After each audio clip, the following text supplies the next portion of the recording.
শামীমকে। সংগ্রামী উপস্থিতি, আপনারা জানেন গত পরশুদিন জাতীয়তাবাদী যুবদল কেন্দ্রীয় নির্বাহী কমিটি ঘোষণা করা হয়েছে।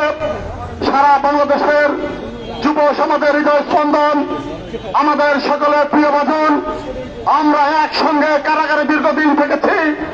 আমাদের প্রিয় মানুষ যুব সম্রাট আব্দুল মোমেন মুন্না ভাইকে সভাপতি করে এবং রেজাউল কবির পলকে সিনিয়র সভাপতি ঘোষণা করে বেগম খালেদা জিয়া এবং তারেক রহমান সিদ্ধান্ত নিয়ে যুবদলের যে কমিটি ঘোষণা করা হয়েছে, সেই কমিটিকে আমরা জাতীয়তাবাদী যুবদল ফরিদপুর জেলা এবং ফরিদপুর মহানগর শাখার পক্ষ থেকে অভিনন্দন জানিয়ে এবং বেগম খালেদা জিয়া এবং তারেক রহমানকে ধন্যবাদ এবং কৃতজ্ঞতা প্রকাশ করে আজকের এই আমাদের মিছিলে উপস্থিত রয়েছেন নেতৃবৃন্দ।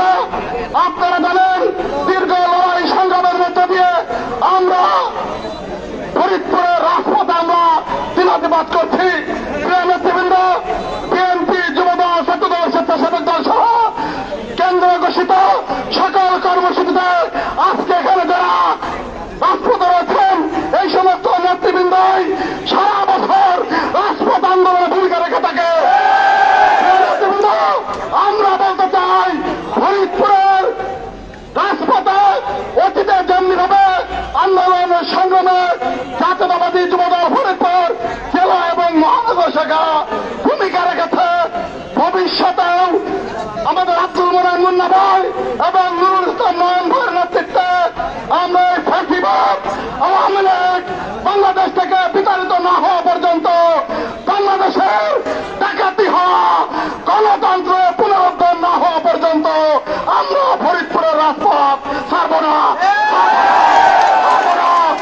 নেতৃবৃন্দ, আমাদের মধ্যে আমাদের দলের মধ্যে অনেক ষড়যন্ত্রকারী রয়েছেন, দুচক্রী মহল রয়েছেন, তাদের থেকে সতর্ক থাকতে হবে।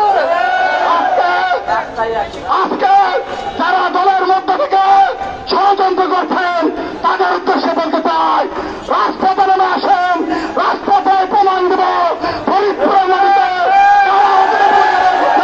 ভবিষ্যতে কারা ভূমিকা রাখতে সক্ষম। এজন্য বক্তব্য দীর্ঘায়িত করবো না, আমরা বলতে চাই ঐক্যবদ্ধভাবে নিজেদের মধ্যে ছোটখাটো ভুল বোঝাবুঝি যা রয়েছে ঐক্যবদ্ধভাবে আন্দোলন সংগ্রামের মধ্য দিয়ে আলোচনার ভিত্তিতে সমাধান করে ফরিদপুরে রাজপথে আমরা অতীতের মতো ভূমিকা রাখবো। এবং আমরা বলতে চাই, আমরা কেন্দ্র থেকে যে সমস্ত কর্মসূচি দেওয়া হবে আমরা সকলে ঐক্যবদ্ধভাবে আমরা আন্দোলন সংগ্রামে ভূমিকা রাখার চেষ্টা করব। প্রিয় নেতৃবৃন্দ, অনেক সিনিয়র নেতৃবৃন্দ এখানে আছেন, আরমান ভাই আছেন, আমাদের তৈব ভাই আছেন, চিন্টু আছেন, সিটু আছেন, হিলাল ভাই আছেন, অনেকের নাম বলতে পারি নাই, আমাদের ছাত্র দলের নেতৃবৃন্দ আছেন। আমরা সকলকে ধন্যবাদ জানিয়ে এবং আজকের এই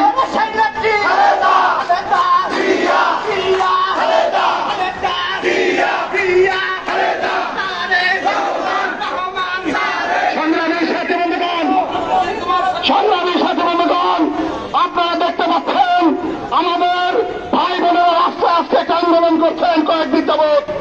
এরপরেও এই অবৈধ সরকারের কর্ণপাত হচ্ছেন না। আমরা বলতে চাই, আমরা এই সমস্ত ছোট ছোট ছেলেমেয়েদের আন্দোলনের প্রতি আমাদের পূর্ণ সমর্থন রয়েছে।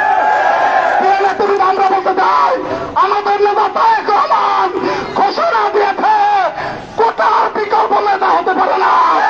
তাই বলতে চাই, মেধাবীরাই যোগ্য, মেধাবীরাই থাকবে। অতীতে যেমনি ভাবে বিএনপি সরকারের সময় সর্বোচ্চ মেধা দিয়ে মেধার ভিত্তিতে তারা পরীক্ষা উত্তীর্ণ চাকরিতে জয়েন করেছেন, ভবিষ্যতে বিএনপি সরকার গঠন করলে বেগম খালেদা জিয়া এবং তারেক রহমানের নেতৃত্বে বাংলাদেশে কোটা পদ্ধতি ইনশাল্লাহ বাতিল করা হবে এবং যৌক্তিকভাবে যতটুকু দেখা সম্ভব ততটুকু থাকবে ইনশাল্লাহ। সকলকে ধন্যবাদ জানিয়ে আমি আমার বক্তব্য শেষ করছি এবং আজকের এই সমাবেশ এখানেই সমাপ্ত ঘোষণা করছি। খোদা হাফেজ। বাংলাদেশ জিন্দাবাদ, জাতীয়তাবাদী যুবদল জিন্দাবাদ।